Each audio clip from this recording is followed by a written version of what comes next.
¿Qué tal? ¿Cómo están? Muy buenas tardes y bienvenidos un día más a Espacio Abierto aquí en Televisión de Ferrol.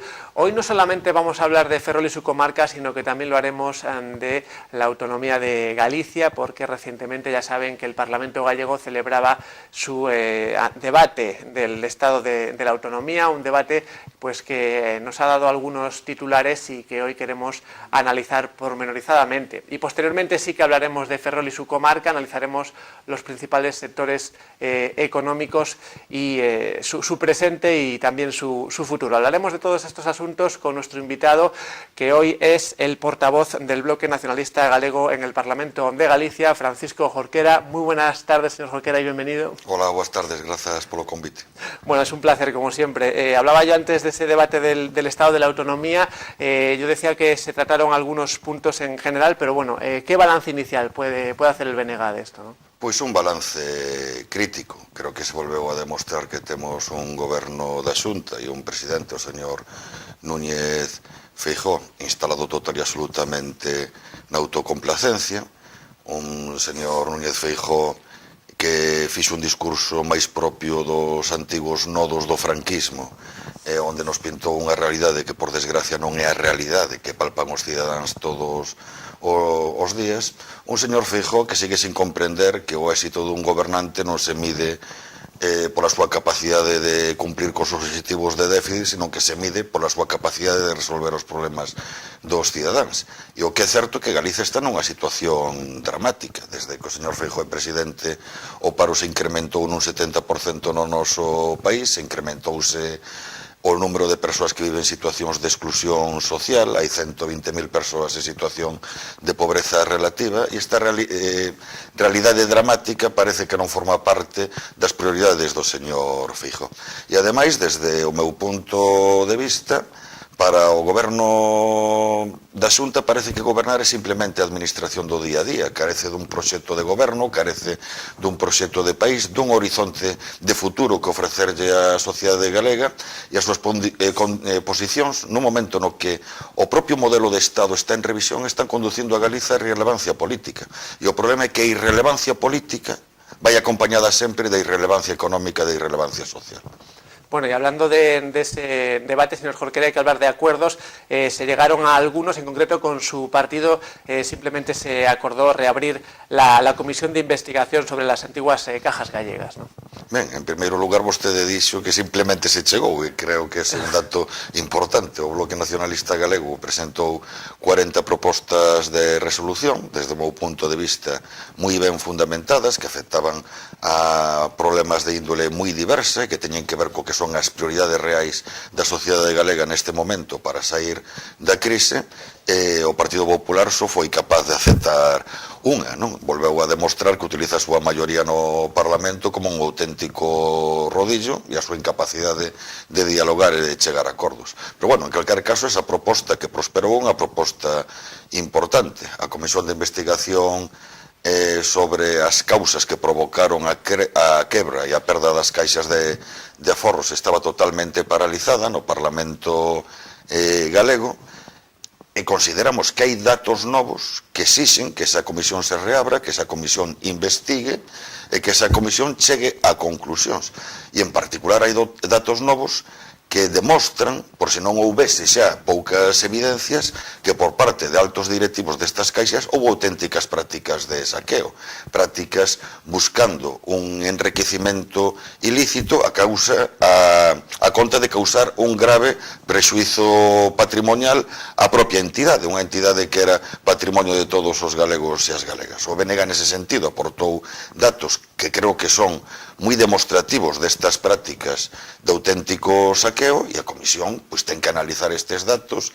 Desde o noso punto de vista ten que volver a chamar a comparecer ante esta Comisión os máximos responsables das antigas caixas de aforro, e ten que exixir que todas estas persoas asuman todas as responsabilidades que se derivan dunhas prácticas que eu considero que teñen claros visos de ser delictivas. Hablaba, señor Jorquera, de que el BNG propuso hasta 40 iniciativas. ¿Dónde le gustaría también haber llegado a un acuerdo? No sé si en las 40, lógicamente, pero no sé si hay algunas que eran prioritarias, ¿no?, para el partido. En primeiro lugar, hai cuestións que para Galiza deberían de ser cuestións de Estado, cuestións de país, como a necesidade de cambiar o modelo de financiación da nosa comunidade autónoma para que realmente teñamos recursos para atender os servicios públicos e políticas sociais básicas, propostas en canto a blindar o autogoberno de Galiza e a expandilo, propostas en canto a cambiar as prioridades para que realmente as políticas públicas teñan como prioridade nestes momentos crear emprego e asegurar a protección social evitando que cada vez haxa máis xente en situacións de pobreza. Creo que estes serán os eixos básicos, pero por desgraza o Partido Popular así non o entendeu e polo tanto demostrou unha total incapacidade a hora de dialogar e chegar a acordos nestes temas. Bueno, hablando de propuestas, señor Jorquera, hay una que ya fuera de este debate se lleva hablando de ella bastante, ¿no? Una propuesta de iniciativa del Partido Popular, que es esa reforma que llevaría consigo la reducción del número de diputados en el Parlamento. ¿Cree que es el camino? Desde o noso punto de vista, desde o punto de vista do BNG, non é o camiño, por varias razóns. En primeiro lugar, con esta proposta, o Partido Popular está vulnerando un principio básico non escrito en toda a democracia, e é que as reglas do xogo non se poden cambiar sin consenso unilateralmente e a beneficio de parte. O propio señor Núñez Feijóo, cando era o voceiro do Partido Popular na oposición, propuxo, estando na oposición, que non fosen posible en Galiza cambios na lei electoral que non contasen con máis amplo consenso. E, en cambio, agora que está no goberno, incumple a súa propia palabra e pretende facer unha reforma electoral a medida exclusiva dos intereses do Partido Popular. Porque a proposta do Partido Popular non persigue outra cousa que os votos non valgan igual. Canto máis reducido sexe o Parlamento, peor vai reflexar a pluralidade real existente na sociedade galega e maior vai ser a desproporción entre o que vota realmente a sociedade nas urnas e o seu reflexo na composición do Parlamento. E ademais o Partido Popular, para intentar justificar esta proposta, utiliza argumentos demagóxicos. Fala de aforro, cando o Bloque Nacionalista Galego ten proposto medidas de aforro sin tocar o número de escanos no Parlamento galego, que significarían un aforro moito maior que esta reducción de escanos, por poñer un exemplo, prohibir o envío de propaganda electoral por correo, pero a propia estrutura de asesores que ten o señor Feijóo representa un coste moi superior ao aforro que presuntamente representaría esta reducción de escanos. O BNG considera que se toca a lei electoral ten que ser para avanzar precisamente na dirección contraria que pretende o Partido Popular. Ten que ser para incentivar a participación dos cidadáns, para que os parlamentos realmente representen os cidadáns e reflexen a vontade expresada pola sociedade nas urnas, pero en cambio o Partido Popular o que pretende nun momento no que precisamente o bipartidismo cada vez está máis cuestionado por sectores máis amplos da sociedade é unha lei electoral que blinde o bipartidismo e que incremente a distancia entre o que a sociedade vota e o seu reflexo nun parlamento. Bueno, y hablando de la ley electoral, las próximas elecciones son las municipales. También el Partido Popular ha propuesto que en esas elecciones, inicialmente, con el 40% pudiese ser suficiente para que el partido más votado, lógicamente, fuese el que gobernase y de esta manera evitar coaliciones. ¿Qué le parece esa propuesta, señor Bueno, en Jorquera? primeiro lugar, parece que o Goberno Central está empezando a dar marcha atrás con esa proposta, do cal me alegro. Creo que é unha demostración de como a presión política, a presión social, consigue moitas veces facer recuar os gobernos, como se demostrou tamén ca lei do aborto, como se demostrou nas conquistas que conseguiron os afectados pola estafa masiva que foron as participacións preferentes, porque o Partido Popular pretendía pouco menos que dar un golpe de Estado legal.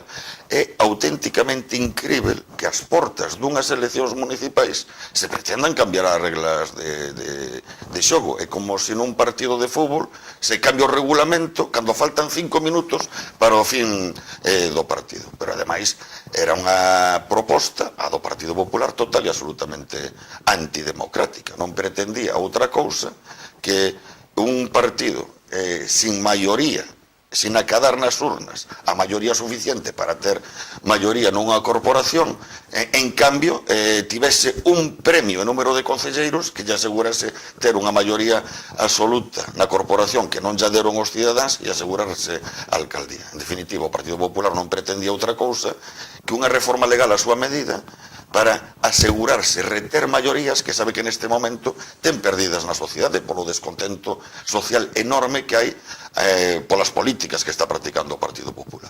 Bueno, veremos en qué termina eso de aquí a ese mes de mayo del próximo año. Volviendo al debate del Estado de la Autonomía, me gustaría también hablar de un asunto al que se hizo referencia. El señor Feijóo, el presidente de la Xunta, hizo referencia a ese referéndum que el gobierno catalán quería convocar y llegó a decir, si no recuerdo mal, que le pareció un ultraje a los gallegos, ¿no? Esa situación. ¿Cómo valoraron esas declaraciones? Bueno, o señor Feijóo faría moito mellor exercendo como presidente de Galicia e defendendo os intereses de Galiza en vez de limitarse a criticar os procesos que se abren noutros territorios do Estado español.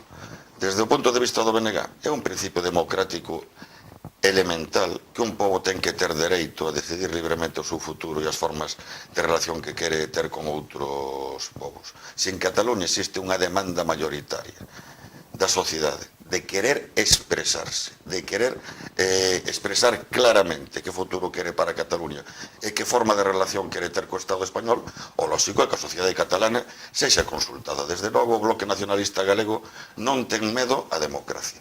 Pero, ademais, cal é o problema? Cal é o problema de fondo? E creo que eso, como galegos e como galegas, é o que nos ten que preocupar. Eu non sei en que vai acabar o proceso aberto en Cataluña.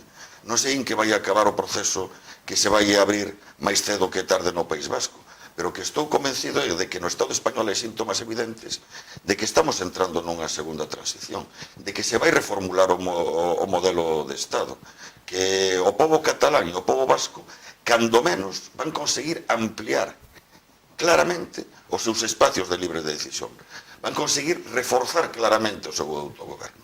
En ese escenario, a nos o que nos debería de preocupar é non quedar ao marxe. E temos un presidente da Xunta de Galiza donde a súa dimisión a hora de exercer as súas responsabilidades como presidente dun país, donde a súa inhibición a hora de defender o autogoberno do país pode provocar que nun contexto no que o Estado español está cambiando, está iniciando unha segunda transición, Galiza quede total e absolutamente marxinada. E os galegos e as galegas necesitamos máis que os cataláns e máis que os vascos ter plena capacidade de decisión sobre os nosos propios asuntos. Para por poñer un exemplo, que aquí en Ferrol non sexa unha dirección de Navantia instalada en Madrid que decida o destino da carga de traballo, nos enteremos agora de que hai 8 bloques do flotel que se marchan a Cádiz, ou para que poder construir buques, poder operar plenamente no campo da construcción naval civil non dependa de decisións que non emanan do pobo galego, sino de imposicións, por poñer un caso de Madrid ou de Bruselas. Para cuestións como esas, o pobo galego necesita poder decidir, ampliar claramente os seus espacios de libre decisión. E as posicións do señor Feijóo condenan a que Galiza non pinte nada nese contexto.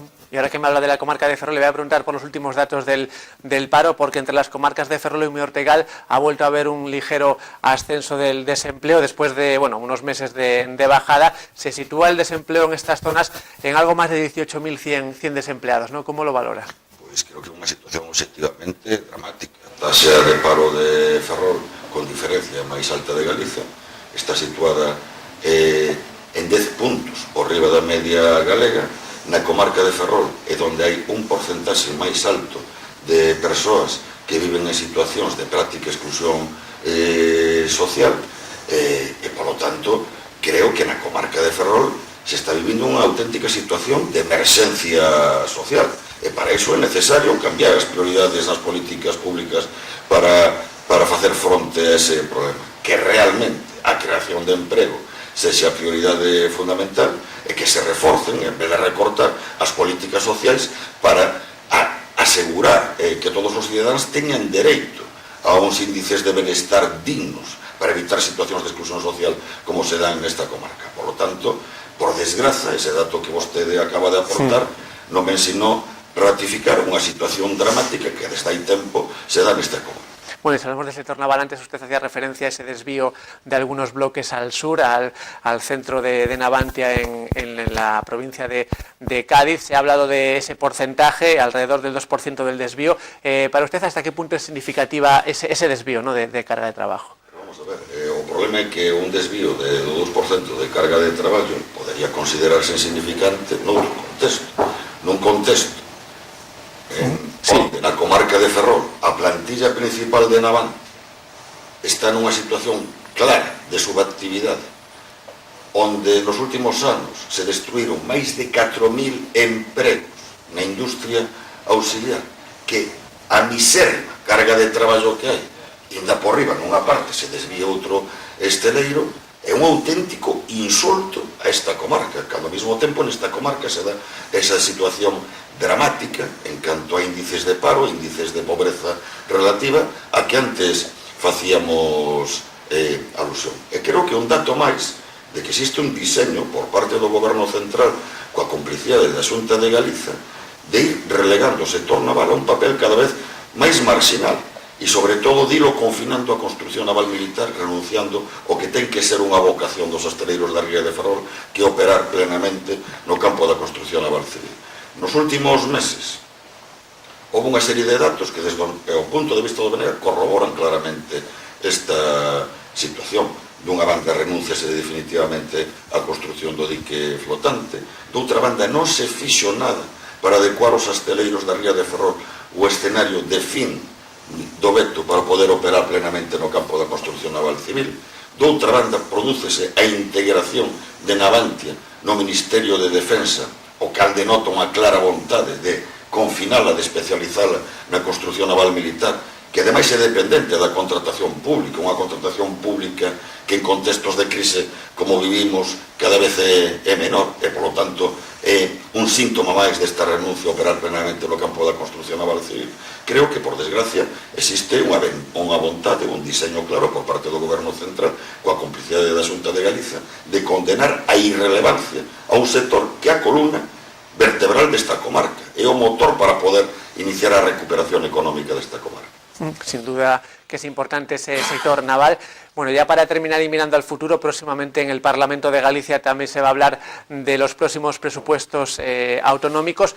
¿Cuáles son, señor Jorquera, las prioridades para el BNG en esas cuentas, ¿no? Ben, as que antes comentei moi sintéticamente. Creo que en vez de preocuparse por de xeito ficticio, ademais facendo trampas contables, cumplir cos obxectivos de déficit que impone o Goberno Central, nun contexto como que estamos vivindo, os orzamentos teñen que ser un instrumento para loitar contra a crise. E para loitar contra a crise é importante que exista un investimento productivo potente que permita recuperar a actividade económica e xerar emprego. É importante que, en vez de recortar os servizos públicos, se fortalezan, pensando en primeiro lugar nos intereses do conxunto da sociedade, de poder acceder a uns servizos públicos que presten servizos que realmente aseguren a calidade de vida do conxunto da poboación, pero que, ademais, nun contexto de crise, fortalecer os servizos públicos, fortalecer o ensino público, a sanidade pública, tamén un xeito de crear dinamización económica e emprego. En un contexto onde hai tantas persoas en Galiza, por desgraza, en situación de total e absoluta desprotección social, as políticas sociais teñen que ser unha prioridade.